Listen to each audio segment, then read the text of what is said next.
जैसा कि हम बात कर रहे थे वृषभ लग्न वालों के लिए विभिन्न भाव में गुरु और शुक्र की युति रहेगी तो किस किस प्रकार के परिणाम आपके लिए रहेंगे।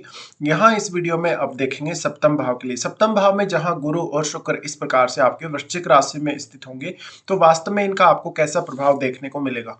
गुरु और शुक्र की युति यहाँ आपके लिए बहुत ही ज्यादा फेवरेबल साबित होगी, मेनली आपके प्रोफेशनल लाइफ के लिए भी और आपके इंडिविजुअल लाइफ के लिए भी।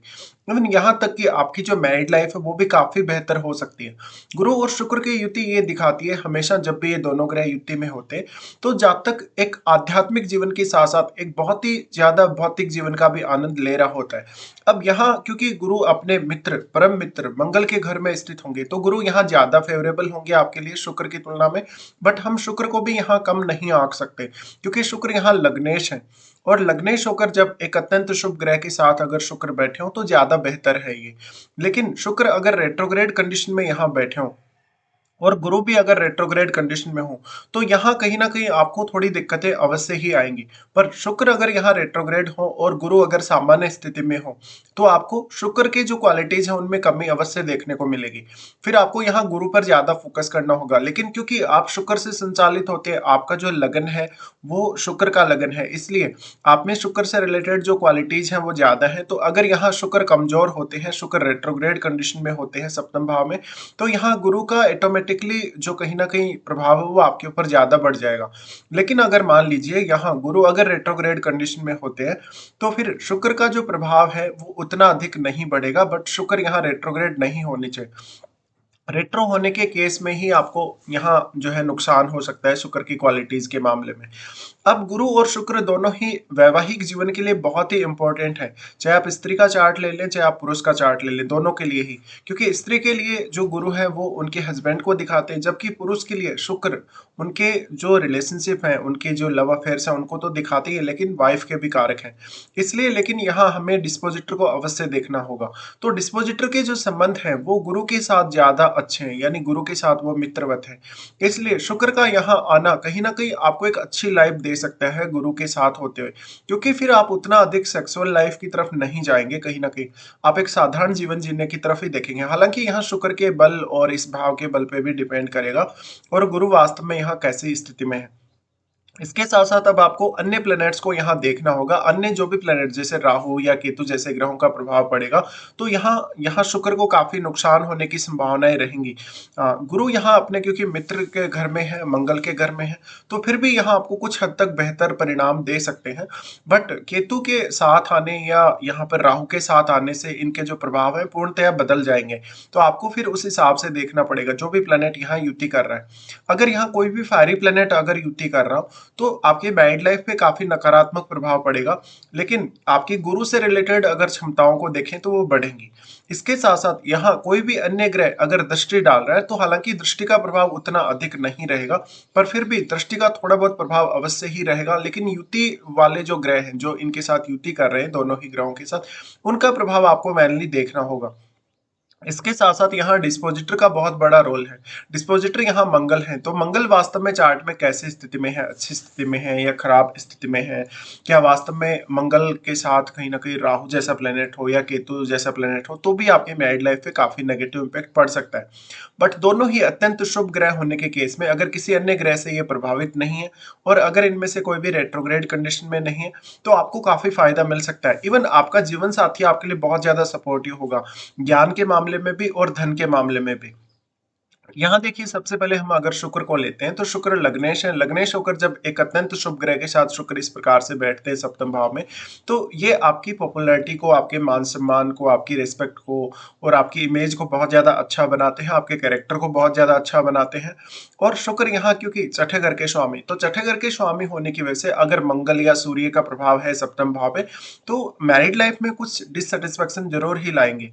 लेकिन गुरु के कितने ज्यादा क्लोज हैं यहाँ शुक्र वो भी आपको देखना होगा। अब शुक्र जो है वो क्योंकि छठे घर के स्वामी है तो कोई भी आप बिजनेस करेंगे, बिजनेस पर्पज के लिए देखें तो दोनों ही ग्रह यहाँ बहुत महत्वपूर्ण भूमिका में होंगे। आपको पार्टनरशिप के जीवन में बहुत मौके, अच्छे मौके मिल सकते हैं जहां पर आप पार्टनरशिप करके काफी तेजी से अपने बिजनेस को बढ़ा सकते हैं। लेकिन यहाँ आप कौन सा बिजनेस चुनेंगे मेनली, अगर यहाँ शुक्र ज्यादा स्ट्रांग है, ज्यादा पावरफुल है तो निश्चित तौर पर ही आपको शुक्र से रिलेटेड बिजनेस या प्रोफेशन की तरफ जाना चाहिए। हालांकि आपको इसके लिए महादशा भी देखनी होगी, लेकिन अगर गुरु की महादशा हो और यहाँ गुरु का ज्यादा स्ट्रांग प्रभाव हो, तो कहीं ना कहीं आपको निश्चित तौर पे ही गुरु को यहाँ फॉलो करना ज्यादा बेहतर होगा बिजनेस के मामलों में। शुक्र यहाँ है तो निश्चित तौर पे ही जब भी आप कोई पार्टनरशिप करें, तो वास्तव में आपको स्त्रियों के साथ पार्टनरशिप करनी चाहिए या नहीं करनी चाहिए कोई भी बिजनेस में, इसके लिए बहुत ही सोच समझकर डिसीजन लें। इसके साथ साथ शुक्र यहाँ क्योंकि छठे घर के भी स्वामी, तो छठे घर के स्वामी होने की वजह से अगर किसी क्रूर ग्रह का प्रभाव है शुक्र पर, तो आपकी पार्टनरशिप उतने अच्छे से वर्क नहीं करेगी। इवन हो सकता है कि आपको जो पार्टनरशिप जिस व्यक्ति के साथ आप किए हो वो आपको साथ चीटिंग करे, धोखा दे आपको, या उस वे में आपकी पार्टनरशिप वर्क नहीं करे जिस वे में आप वास्तव में चाहते हैं। शुक्र यहाँ लग्नेश है तो आपकी पॉपुलैरिटी के लिए, आपके मान सम्मान के लिए, आपके रिस्पेक्ट के लिए बहुत ज्यादा इंपॉर्टेंट प्लैनेट कहे जा सकते हैं। लेकिन गुरु को अगर हम लेते हैं तो गुरु आपके चार्ट में क्योंकि वो अष्टमेश है, अष्टमेश होने की वजह से यहाँ आपके ससुराल पक्ष से और इवन जीवन साथी से बहुत ज्यादा मदद मिलने के चांसेस रहेंगे। साथ साथ में जो आपके ससुराल पक्ष की जो फैमिली है उसके माध्यम से आपको धन और संपत्ति में बहुत ज्यादा साथ मिल सकता है, इवन बिजनेस में भी। लेकिन जीवन साथी के मामले में सिर्फ अगर आप इसको देखेंगे तो जीवन साथी हमेशा आपको एडवाइस देने वाला या गाइड करने वाला होगा। जीवन साथी में कुछ स्पिरिचुअल क्रिएटिविटी तो होगी ही होगी या स्पिरिचुअल नॉलेज तो उनको होगा ही होगा। बाकी सौंदर्य और प्रेम संबंधों के मामले में भी आपका जीवन साथी आपको बहुत अच्छे से सपोर्ट करेगा। तो ये दोनों ही ग्रह जब इस प्रकार से स्थित होते हैं तो हम ये भी बोल सकते हैं कि मैरिड लाइफ में एक अच्छा बैलेंस क्रिएट करते हैं, जहां पर एक तरफ आप आध्यात्मिक जीवन की तरफ भी आगे बढ़ रहे हैं और एक तरफ आप अपना कहीं ना कहीं जो लग्जरी लाइफ है उसका भी आनंद ले रहे हैं। अब गुरु यहाँ आ रहे हैं और शुक्र क्योंकि वृश्चिक का जो शुक्र होता है वो वैसे तो देखा जाए तो उतना बेहतर नहीं माना जाता, तो ये आपके सेक्रेट लाइफ को भी दिखाते कहीं ना कहीं। यहाँ गुरु आ गए तो सेक्रेट ज्ञान हो सकता है, सेक्रेट रिलेशनशिप हो सकता है, या धन के मामले में भी कुछ सेक्रेसी आपके जीवन में हो सकती है। गुरु यहाँ अब 11वें घर के स्वामी, तो 11वें घर के गुरु स्वामी होने की वजह से यहाँ लोगों से जुड़ने में आपकी काफी मदद करेंगे। और क्योंकि वो लग्नेश के साथ ही बैठे हैं तो लोगों के साथ आपका जो कन्वर्सेशन होगा या लोगों के साथ आपकी पार्टनरशिप होगी वो बहुत ज्यादा महत्वपूर्ण होगी और इसका जो इम्पेक्ट पड़ेगा आपकी लाइफ पर वो भी काफी महत्वपूर्ण होगा। गुरु यहाँ क्योंकि 11वें घर के स्वामी है तो आपके बिजनेस विस्तार में काफी ज्यादा मदद कर सकते हैं आपकी। इसके साथ साथ आप जो भी योजनाएं बने अपने अपने किसी भी बिजनेस के लिए या किसी भी पार्टनरशिप के लिए, वो बहुत ज्यादा आप गुप्त रखें तो ज्यादा उचित रहेगा। इसके साथ साथ गुप्त ज्ञान के मामले में या अकल्ट से जुड़े हुए ज्ञान के मामले में यहाँ गुरु आपको बहुत बेहतर सपोर्ट कर सकते हैं। तो गुरु 11वें घर के स्वामी होने की वजह से आपके नेटवर्क विस्तार में, आपके बिजनेस विस्तार में और आपकी अर्निंग के जो सोर्सेज हैं उनके विस्तार में आपको काफी मदद करने वाले हैं। अब यहाँ हम इनकी दृष्टियों के बारे में बात कर लेते हैं। देखिए गुरु का सबसे पहले यहाँ दृष्टि पड़ेगा आपके 11वें भाव पे, और 11वें भाव पे इनका दृष्टि पड़ेगा तो ये आपके पार्टनर के थ्रू, आप जिनके साथ पार्टनरशिप करेंगे उनके थ्रू आपके जीवन में पैसा, धन, मान सम्मान और बहुत सारी अन्य चीजें लेकर आएगा। और ये एक्सपेक्टेशन को भी काफी बढ़ाएगा। और शुक्र भी वैसे कहीं ना कहीं एक्सपेक्टेशन को दिखाते ही हैं। और जब वृश्चिक राशि में दोनों ही स्थित होते हैं तो क्योंकि मंगल का घर है, मंगल का घर होने की वजह से यहाँ एक्सपेक्टेशन बहुत ज्यादा बढ़ जाती है। तो यहाँ आप अपने आप को थोड़ा कंट्रोल में अवश्य रखें। अगर आपके लगन में सूर्य जैसा ग्रह होगा या मंगल जैसे ग्रह अगर लगन में बैठे हुए होंगे तो एक्सपेक्टेशन बढ़ने के और भी ज्यादा चांसेस बन सकते हैं। अब क्योंकि गुरु 11वें घर के स्वामी है तो 11वें घर पे यहाँ से दृष्टि डालेंगे तो जब तक कितना भी पैसे वाला होगा, कितना भी ज्ञान धन संपत्ति वाला होगा, लेकिन कभी कभी वो शो ऑफ उतना ज्यादा नहीं करेगा। लेकिन अगर यहाँ शुक्र बहुत ज्यादा मजबूत हो तो जातक निश्चित तौर पे ही शो ऑफ करेगा हर चीज का। तो थोड़ा जातक में जिद होगी, थोड़ा जातक में घमंड भी होगा। फिर यहाँ गुरु की दृष्टि और शुक्र दोनों की ही दृष्टि लगन पर पड़ेगी। तो लगन पर दृष्टि पड़ने से आपके स्वास्थ्य के लिए, आपके ओवरऑल जो बॉडी का जो सौंदर्य है उसके लिए, आपकी हेल्थ के लिए बहुत अच्छा होगा। साथ साथ में ज्ञान और धन संपत्ति के लिए बहुत अच्छी स्थिति होगी। ज्ञान के मामले में गुरु यहाँ आपको काफी वाइज बनाएंगे, काफी बुद्धिमान बनाएंगे। दूसरों के मध्य आप काफी पॉपुलर होंगे, अपनी ज्ञान की वजह से तो होंगे ही होंगे, आप अपने जो पर्सनैलिटी है उसकी वजह से भी काफी पॉपुलर होंगे। फिर गुरु का यहाँ से दृष्टि पड़ेगा आपके थर्ड हाउस पे, थर्ड हाउस पे गुरु का दृष्टि पड़ रहा है तो निश्चित तौर पे ही जातक कम्युनिकेशन में बहुत बेहतर करेगा। जातक कुछ हद तक रिस्क लेने वाला होगा, बिजनेस में रिस्क या किसी भी पार्टनरशिप में जातक अच्छे से रिस्क ले पाएगा। साथ में वो अपने आप को बहुत बेहतर तरीके से समझ पाएगा, अपनी क्वालिटीज पे भी बहुत ही अच्छे से फोकस कर पाएगा।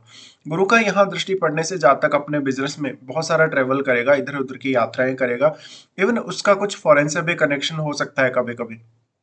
लेकिन यहाँ आपको मंगल को देखना होगा और अगर राहु या केतु का प्रभाव हो तो वो भी आपको देखना होगा। तो अगर कोई शुभ ग्रह अगर यहाँ प्रभाव डालेगा तो निश्चित तौर पे ही वो कुछ हद तक बेहतर परिणाम लाएगा, लेकिन अगर कोई भी क्रूर ग्रह यहाँ सप्तम भाव पे प्रभाव डालेगा तो फिर आपकी पार्टनरशिप के लिए, आपकी मैरिड लाइफ के लिए और आपके अन्य जो सप्तम भाव से जुड़े मामले हैं उनके लिए ये थोड़ा सा डेंजरस हो सकता है।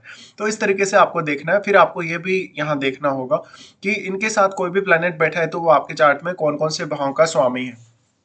जिन भी भावों का वो स्वामी होगा उन भावों से आपको गेन होने की संभावना रहेगी, या उन भावों से जुड़े हुए आप कुछ आर्थिक रूप से बड़े डिसीजन ले सकते हो।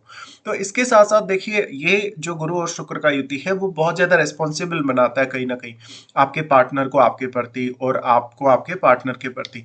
तो यहाँ पर बहुत ही इंटरेस्टिंग कंडीशन है, जब भी किसी का गुरु और शुक्र का युति हो तो जातक को हमेशा ड्युअलिटी रखनी चाहिए और दोनों ही तरीके से जातक को अपने जीवन में सोचना चाहिए, एक आध्यात्मिक जीवन भी, साथ साथ में एक बहुत ही लग्जरी लाइफ भी।